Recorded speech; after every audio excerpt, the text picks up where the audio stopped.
Hi, welcome to Dasma Wargaming. This is episode 1 of Behind the Brush, the show where we interview members of our hobby community and get to know them a little bit better.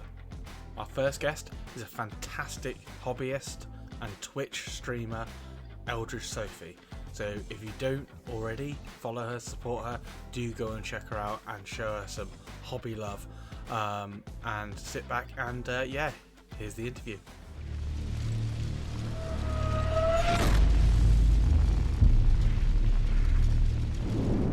Yes, here we go. We are going to go into question 1 for you, Sophie. When and how did you get into the hobby? Oh, okie dokie, right. So do you want the long-winded answer or the short answer? Well, I mean, because there's technically two halves to this answer. Oh, okay, interesting. Okay. So I've always been a bit of a sci-fi and fantasy nerd, and also always been a bit of an artsy-fartsy kid as well. Used to do a lot of drawing and painting when I was a kid, all the way up through being a teenager.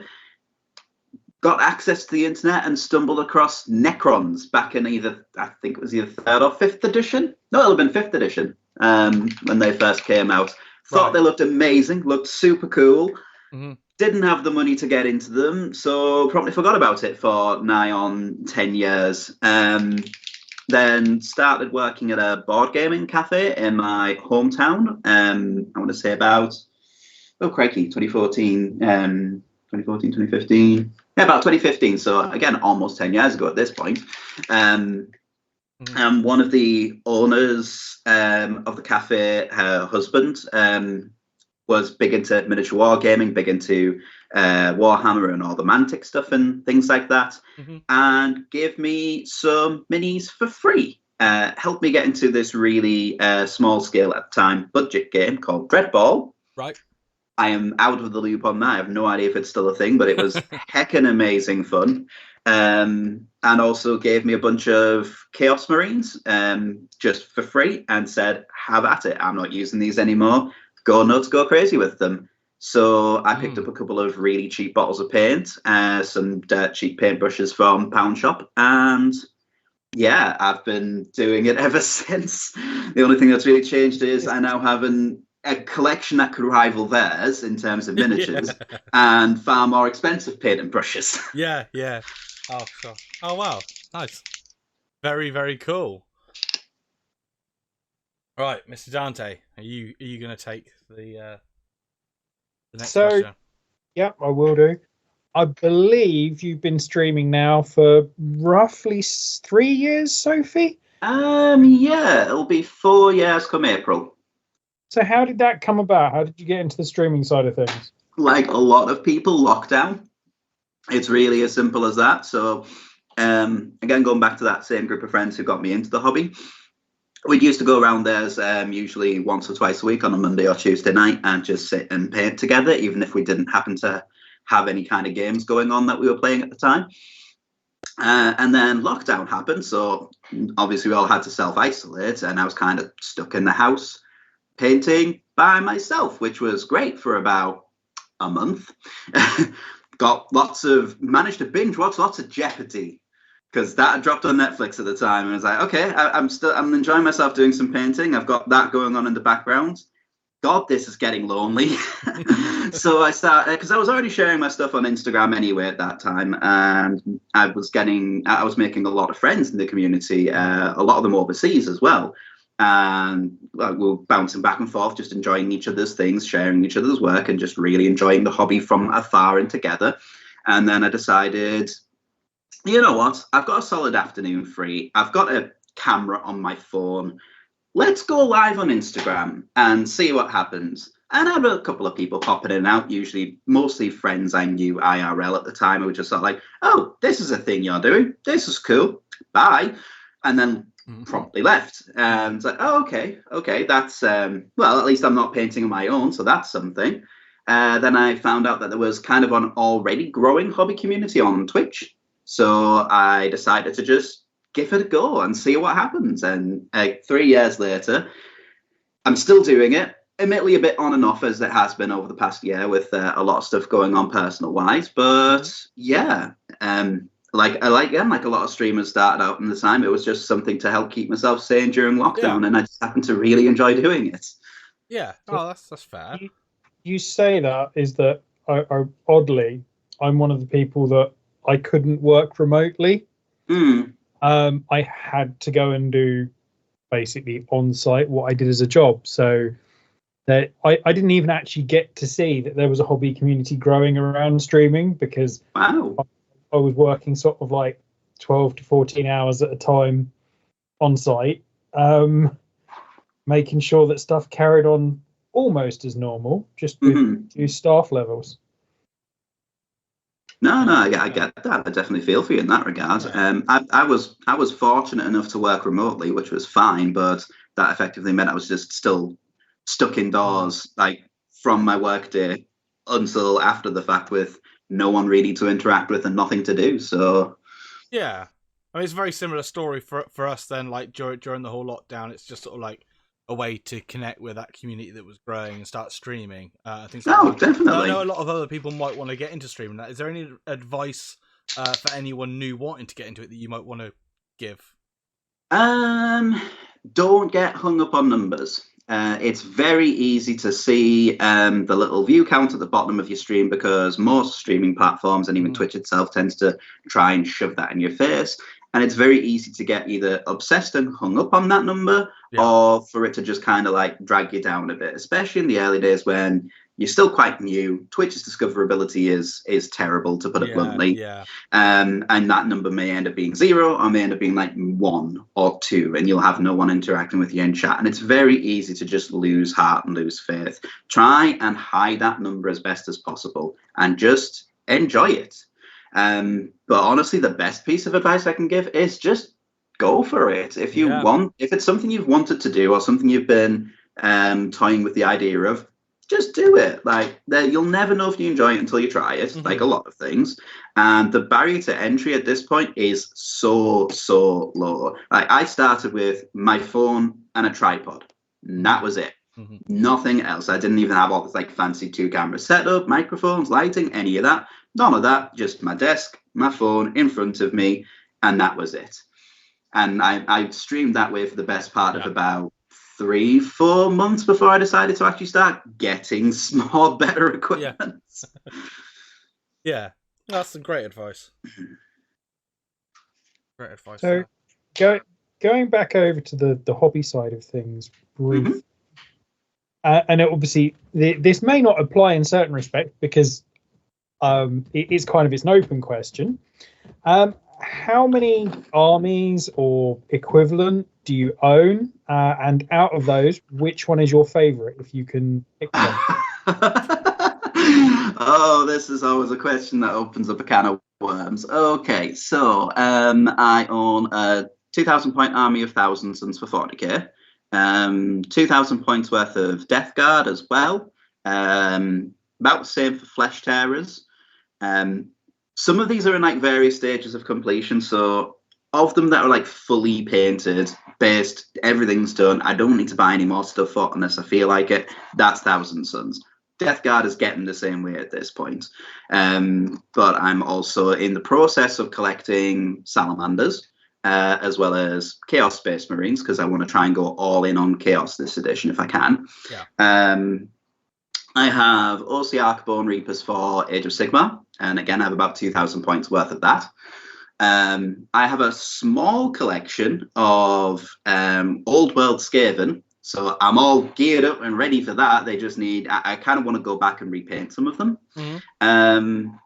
And I have like small, because I'm mostly into skirmish games, and that's kind of where I started with wargaming in general. I have lots of like little war bands for things. So I've got a couple of Necromunda gangs. I've got some Underworld war bands. I've got some Warcry war bands. I've got stuff for Mantic. So I've got stuff for Vanguard, stuff for Dreadball, like I mentioned. I've got 2 Dreadball teams. So yeah, lots of bitty little things, but also quite a few big ongoing army projects that I've been slowly trying to work through in the past 10 years. This is why I said or equivalent, because obviously I'm a huge fan of Necromunda. I play a little Blood Bowl as well, so I appreciate it. It's not always the big 2,000 point That's a heresy to me. I have 3,000 still yet to play a single game of Necromunda because there's no one in my area who plays it, which is a shame because I really want to give it a go. Like, I've got House Vansar on the shelf behind me, and I'm currently painting up Corpse Grinder cults because I'm also using those as Chaos cultists for a lot of my Chaos Space Marine armies. Yeah. So, yeah, but I just itching to play, and there's no one I know who plays it. Oh, wow. I'm sure people will pop up. Just gotta keep faith in it. But yeah, so I mean, you've got quite a lot of armies there. I'll be honest. Yeah, it's a problem. Yeah. So I guess a question leading on from that sort of thing is, what has been your favourite thing to paint so far, and what would you love to paint in the future? Favorite thing to paint would probably be my Demons of Zinch. They're just so bright and colourful and wacky and weird, and I love that about them. Like, each little individual model has such personality and character, and it's just opens up for all kinds of experimentation. Like my Flamers of Zinch, they were some of my first forays into actually trying to get better at OSL. I'm dead proud of myself for the way they look. My Pink Horrors, I decided for the memes to go pinkest Pink Horrors. So literally they're painted with Culture Hustle's pinkest pink pigment powder. And yeah, cameras and photos don't do them justice, but they are quite stunning. That's awesome. Individual model though, I think possibly the one I enjoyed painting the most was my Golden Demon entry, the Shard of the Void Dragon that I entered last year. Nice. I learned a lot from doing that model, and I'm still proud of myself that I even attempted it. Because if you'd asked me 10 years ago when I started in the hobby, literally when all I was using was like 2 bottles of army paint to paint and some minis I'd been given for free. Was that something you would have done? And I'd have said no. I'd have thought you were absolutely crazy for even suggesting it. That's awesome. No, honestly, that's really cool. I saw that Void Dragon at Fest when I was there. What did you think of it? Be honest. Absolutely lovely. And that's the thing, is that I've been involved in this hobby since Rogue Trader era. All right, I've taken a 20-year break for various reasons. So yeah, I've been involved since I was a kid. But I could never envisage myself entering Golden Demon even now. Again, similar advice to what I said with Twitch is just do it. You'll never know if you don't try, and just even the process of doing it pushes yourself to be a little bit of a better painter. I find, and so long as you're enjoying the process, you're still getting something out of it. If not, you're actually getting more out of it than if you'd get a finalist pin, for instance. Yeah.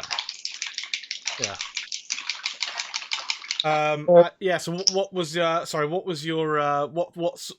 there was a model that you'd want to paint in the future? Is there anything you got your eye on, like that you haven't painted that you would really love to?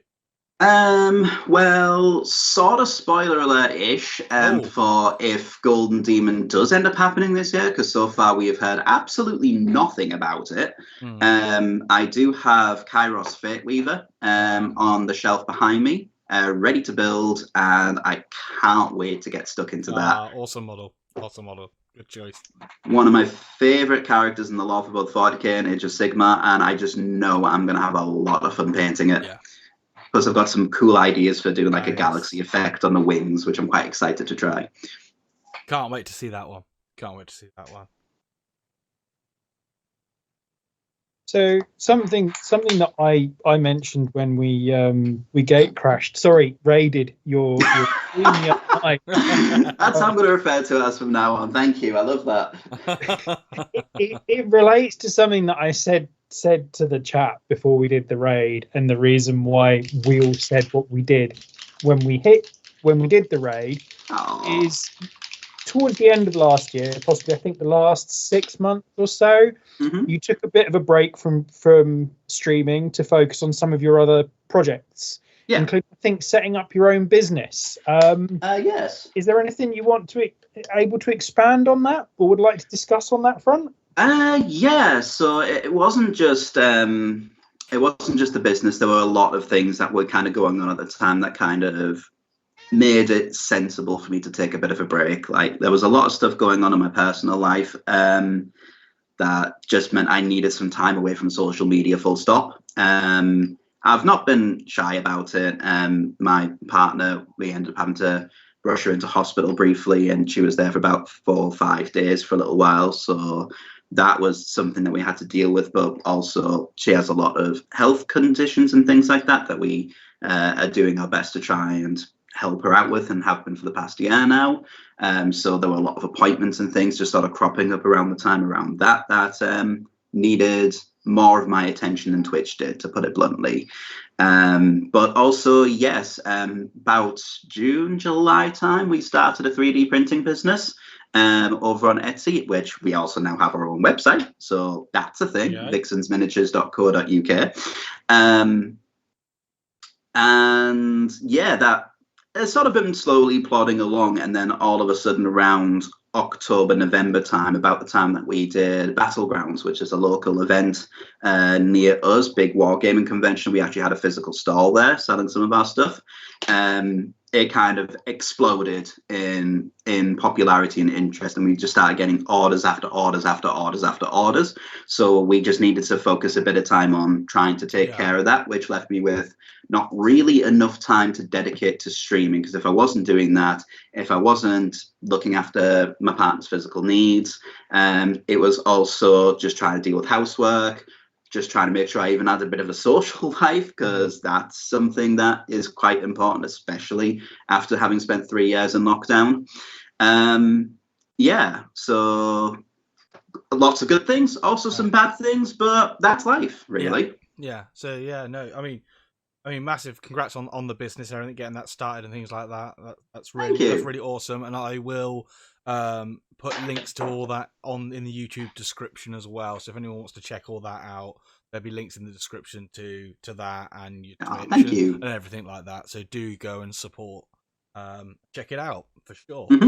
That sounds awesome.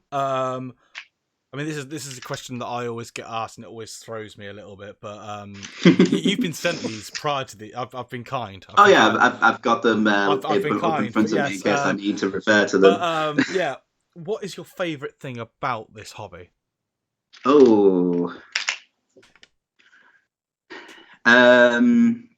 Yeah, it's got to be the community. I keep sort of going back and forth of whether or not it's just the chance for me to do something creative and express myself and relax. Like, there is that, but honestly, like, the thing that blows me away consistently is the people. Like the people I've gotten to know through streaming, the people I've gotten to know through painting, going to different events, actually doing like little meetups. I've made some of my best friends through this hobby.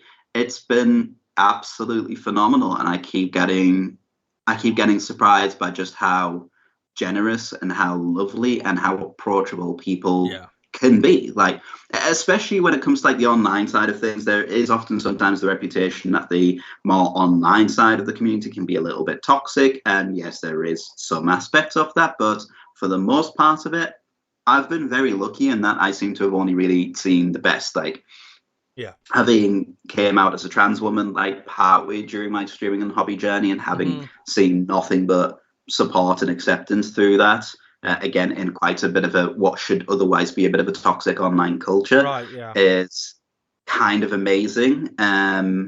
Seeing the support and rallying around people who've had to deal with a lot of issues with like sexism and racism and homophobia and all that sort of stuff as well, just by being visible online creators, and a lot of the community just stepping in going, no, we're not standing for that, is absolutely mind-blowing. And then there's the charity side of things as well. Like every year I run a big charity stream, and have done pretty much since 2021, I want to say.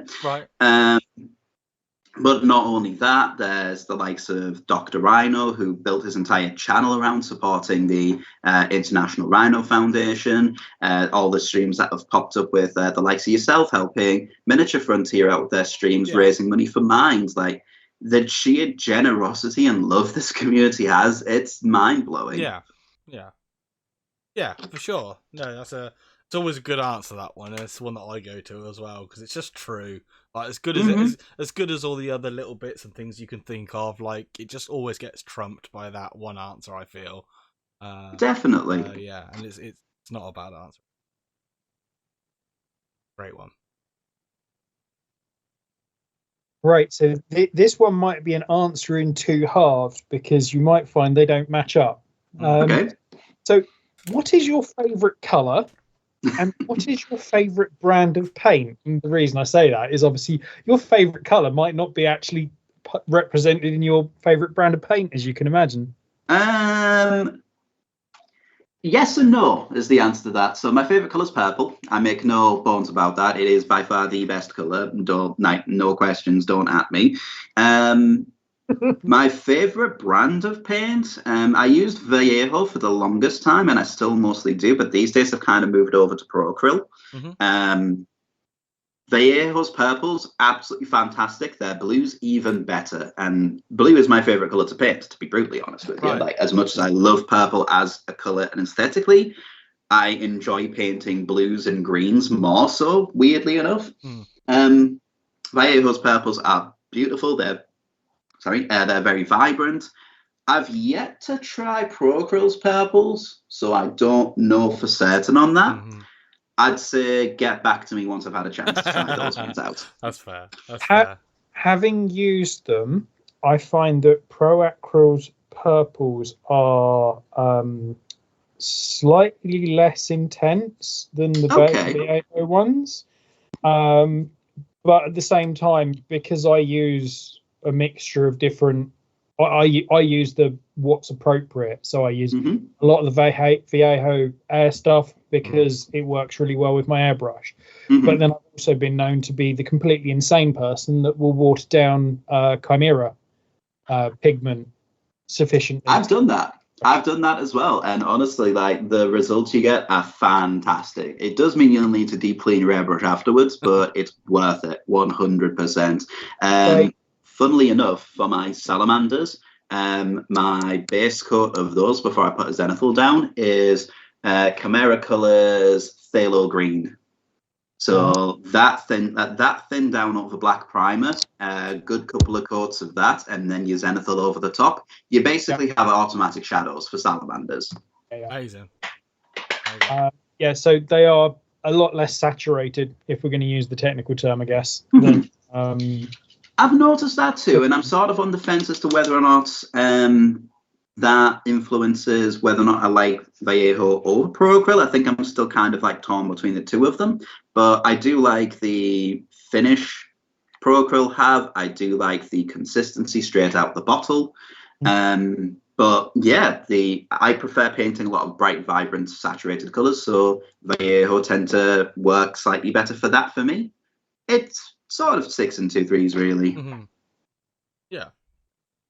And we mentioned, like, you know, the community earlier as well, and we mentioned how, you know, it's growing like quite rapidly. People getting into it or wanting to get into the Warhammer hobby.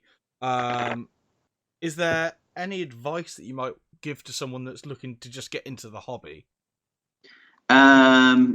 I'm going to sound like a stuck record here, but again, just do it. If it's something you've even remotely been curious about, go to your local game store, even like your local Warhammer store as well.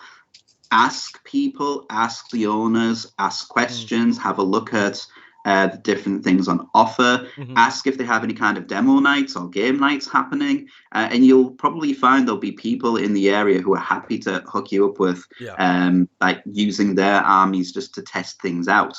Like, we're all a bunch of social people. We play this hobby because we like to play games with our friends, and the more friends we have to play it with, the better it is.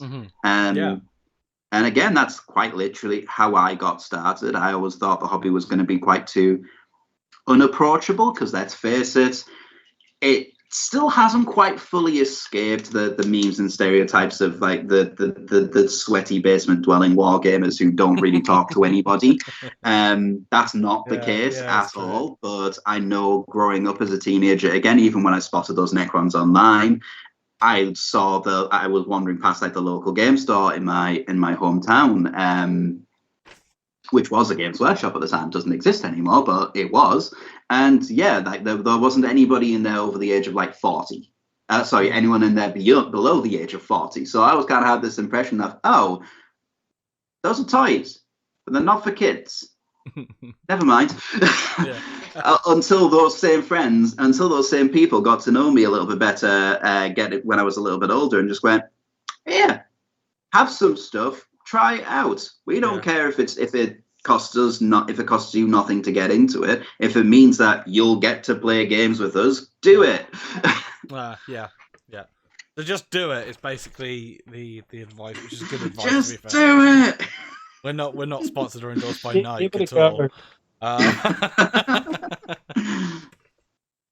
Yeah. So in amongst all of this, do you have a particular hobby hero or somebody who particularly inspires you in terms of that's potentially also influence the way that you go about your hobby as well? Apart from Dasmal Wargaming, obviously. Of course, apart from Dasmal Wargaming. Yes, actually. I can point to 3 people in particular. I can point to Duncan Rhodes straight away.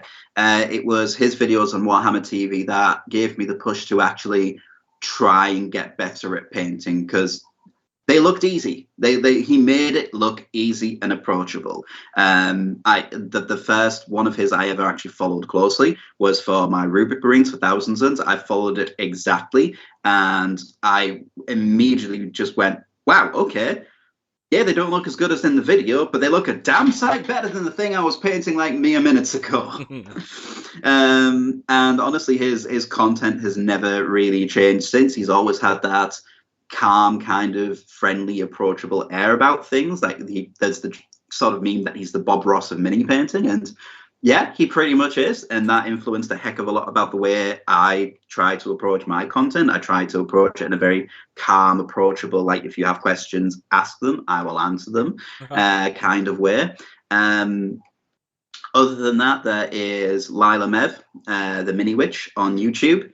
She is phenomenal. She is an absolutely astonishing painter. I've learned so much from her videos. And because we have similar-ish backgrounds, like she has a background in art and in teaching art.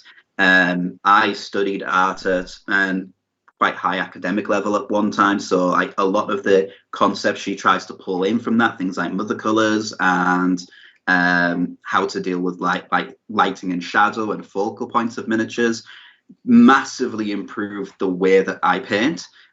Just by watching a couple of her videos back to back and just picking up tips, trying them on my next minis. And I've actually spoke to her in private a few times on Instagram. She is a lovely person, genuinely, absolutely wonderful person. The other one is Ninjon. He is another one whose videos I go to quite a lot for just getting a bit of advice and looking at ways to sort of take my painting to the next level. I love his entertainment style. I love how approachable he is about his content. The fact he's not shy of showing when he's done something wrong from experimenting, but also showing how you can then take that and turn it into something that has better results. So yeah, I would definitely say those are my 3 hobby heroes, as it were. Good choices. And yeah, I mean, our final question, I suppose, is basically, what are your aspirations for the future, and what can people expect to see from you? To continue enjoying what I'm doing. Yeah, fair. Sounds like a bit of a pithy answer, but it's true. No, not at all. I did once upon a time try to make like big grand plans of like, oh, these are big things I want to do with my streams. These are big things I want to do with my hobby content and things like that. Like, oh, I want to start my own YouTube channel and be like all of the other content creators out there. And like, the more I started trying to put effort into that, the more stuff just was starting to fizzle out, and I was starting to enjoy it less. So taking that break, taking a bit of time to myself, and then coming back to it. Yeah. I've now kind of just rediscovered why I got into streaming in the first place, and I kind of just want to focus on that for now. Yeah, I've got hobby resolutions that are sort of separate from all that. I want to try and get at least one more 2,000 point army completely finished this year. Like, not start to finish, but like something that I've had that's been in the works for a while. I want to get that done and say, right, okay, I now have another 2,000 point army that I'm happy with, that looks great, that's ready to stick into a box and put on the table at a moment's notice. If Golden Demon happens again this year, I'd like to enter it. Hopefully they don't leave it too late for me to be able to enter it.